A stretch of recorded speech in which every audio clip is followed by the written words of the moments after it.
Hello and welcome to today's video. Today I wanted to go over some builds and setups to get you to the top 10% of Guardians for Guardian Games 2022. This year in Guardian Games, you're going to need to play the competitive score-based playlist. In this playlist, you're going to need to have both champion stuns because you're going to be match made with other players who don't, and you need to be ready to get as much points as possible. That way you can get platinum and high score runs, so that way at the end of the event, the last week of the season, you can earn the emblem that is given out to the top 10% of players from the event. In order to get this emblem, you're going to take into account your average score from your highest score total from each week, weeks 1, 2, and 3. These builds will be a build for each class, though personally I'm representing hunters this year. It'll be a build for each class that allows each class to generate lots of florals, while also having both stuns on their class and having the ability to create good ad declare, so that way they can get high score runs. Now, I'm going to start with Hunter, and then I'm going to go through Warlock, and then Titan. I hope that everyone enjoys this video, and now let's hop into our builds. Alright, first up, we're going to head into the Hunter part of the video. So, for Hunter, we're going to be using the build that I just made a video on the other day, my Renewal Grasp build. With this build, we're going to have really high survivability, we're going to have really strong ad clear, and we're going to have both stuns, one in the heavy slot and one in the primary slot. So I'm just going to go ahead and quickly go through this build, and then y'all can copy it over to your class and be able to compete in Guardian Games effectively and help get those high scores for yourself. So first up, class is obviously Revenant, and we run Marksman's Dodge here. That way we can use our dodge to reload our gun, because Luna has a relatively low reload speed, and also so that way we can run Bomber and get grenade energy back, unless you are trying to self-sustain ammo, which I will talk about in a bit. Going to be on Dustfield Grenades because we're on Renewal Grasps. Then we're also going to be on Touch of Winter and Winter Shroud. These two aspects, in my opinion, are the best hunter aspects in the game, and so best stasis hunter aspects in the game, so I feel like these are the ones you should run at all times, and Touch of Winter synergizes really well with Renewal Grasps. For our fragments, we're going to be on Whisper of Chains, Whisper of Durance. This is going to make our dust fields last longer, our slow dodge last longer, the slows from our shurikens last longer, all of our slows and our dust field last longer, all great things. And then lastly, Whisper of Shards, that way when we shatter any stasis crystal, we boost our grenade regeneration rate. This grenade regeneration rate is on top of, once you get gold or platinum, the Contender's boon here for the week, you can max out and get super fast ability regen times with this on your class. Alright, now we're going to head into the helmet. Helmet's the exact same as the build from Sunday. We're going to be on Ashed Assets and an Elemental Ordnance, and then a Harmonic Siphon. Then we're going to go to the gloves. The gloves are on Stasis. This is for a grenade kickstart. And then we're also running this season's cheap Font of Might.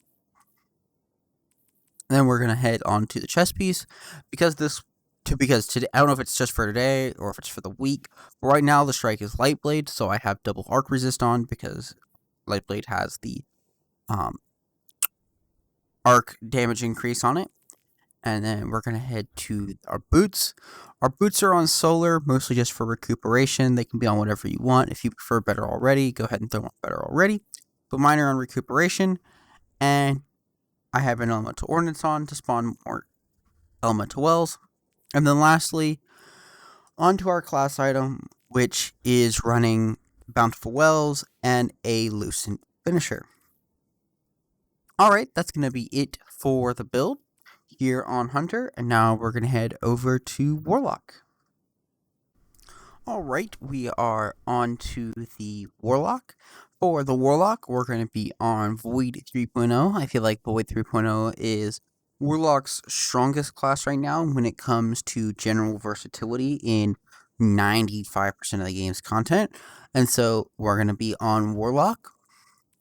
With us being on Warlock, for our class is going to have whichever choice of Nova Bomb you prefer. However, if you do want to run Nova Warp, because Nova Warp is a pretty strong ad clear super, not against it.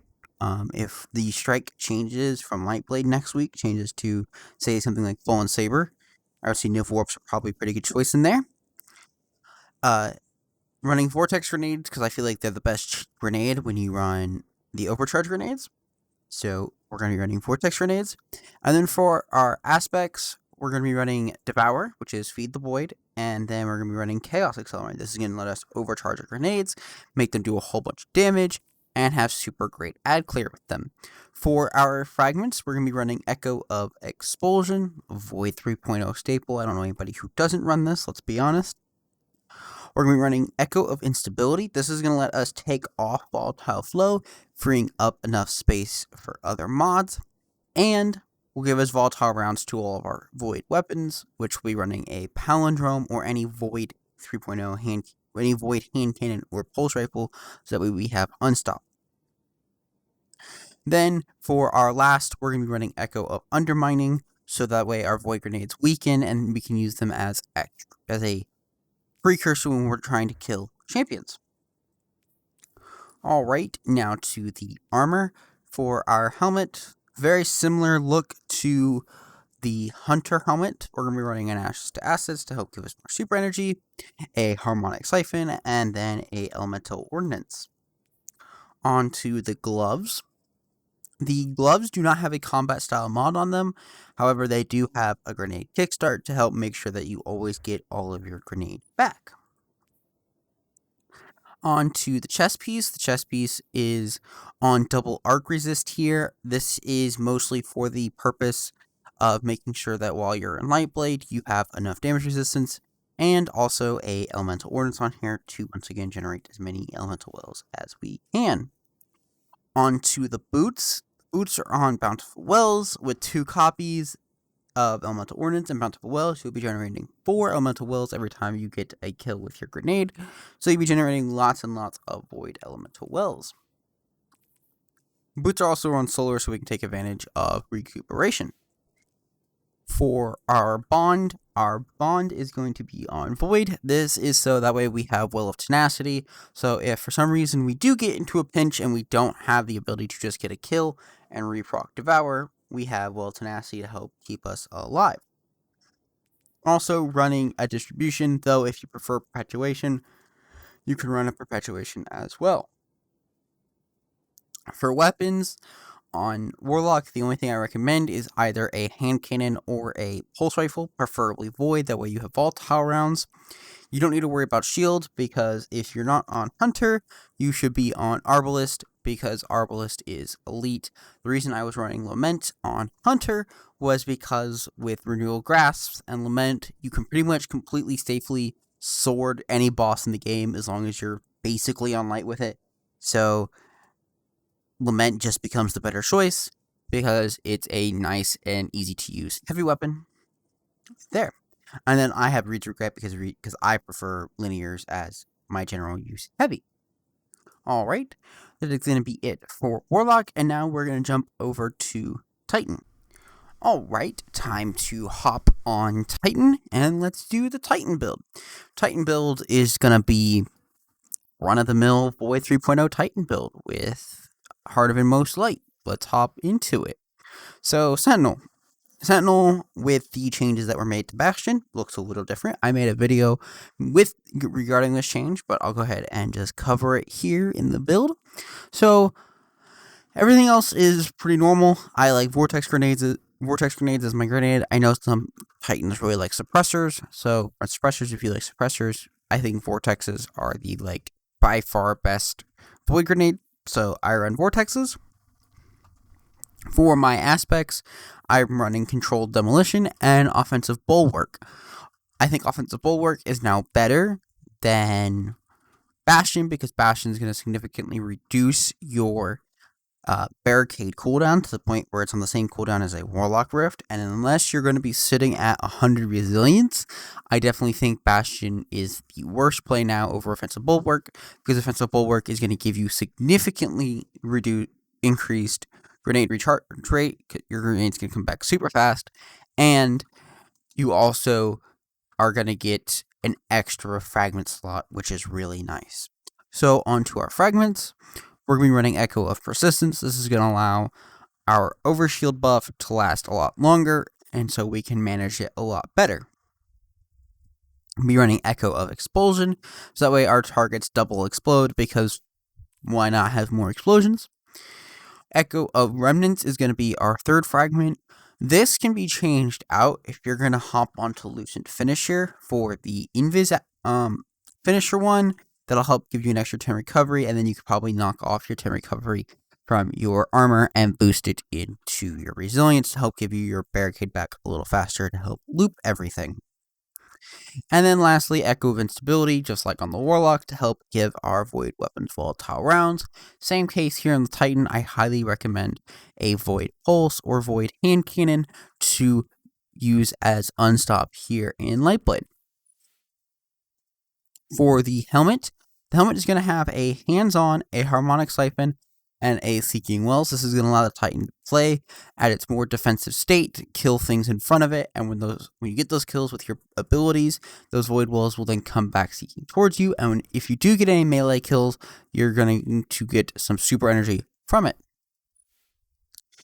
On to the arms. The arms are going to have a melee kickstart.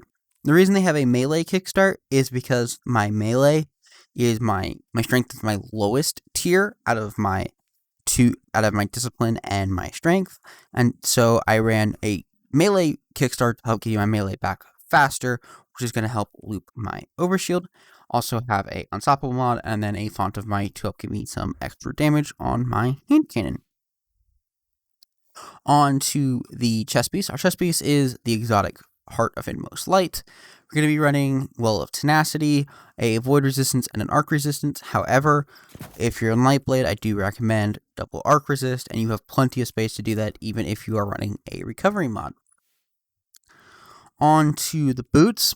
The boots are going to be on Solar. They're going to have Recuperation, and then a Bountiful Wells. Bountiful Wells is just going to help you create extra elemental wells to help give you all of your abilities back and take more advantage of your cooldowns.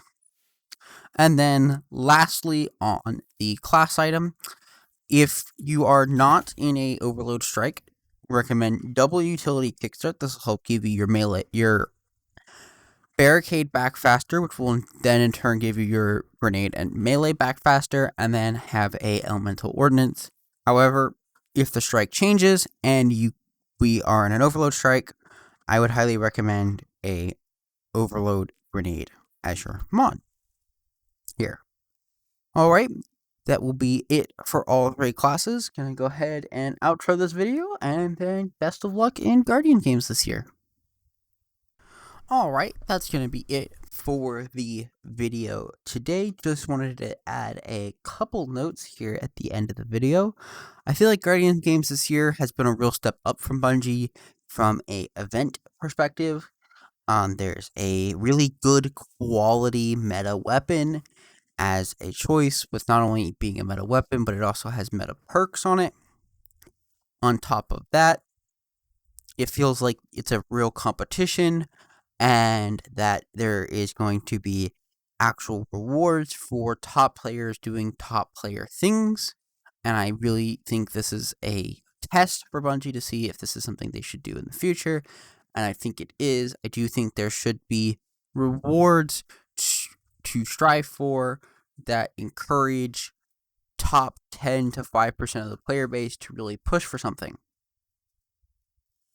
Also, seeing as I am Team Hunter, every day, shortly after reset, I am going to tell y'all whether we save or we dump, and I'm going to be posting this to my TikTok.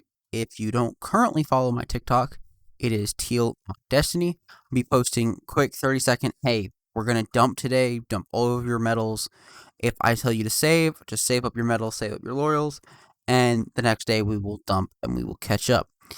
I will try to also post this to I will try to share the link to that video on my Twitter. So if you don't currently also follow my Twitter is Teal on Destiny as well. I'm going to try to make sure that Hunters win Guardian games for 2 years in a row. All right. Thank you, everybody, and I will see you in the next one. Goodbye.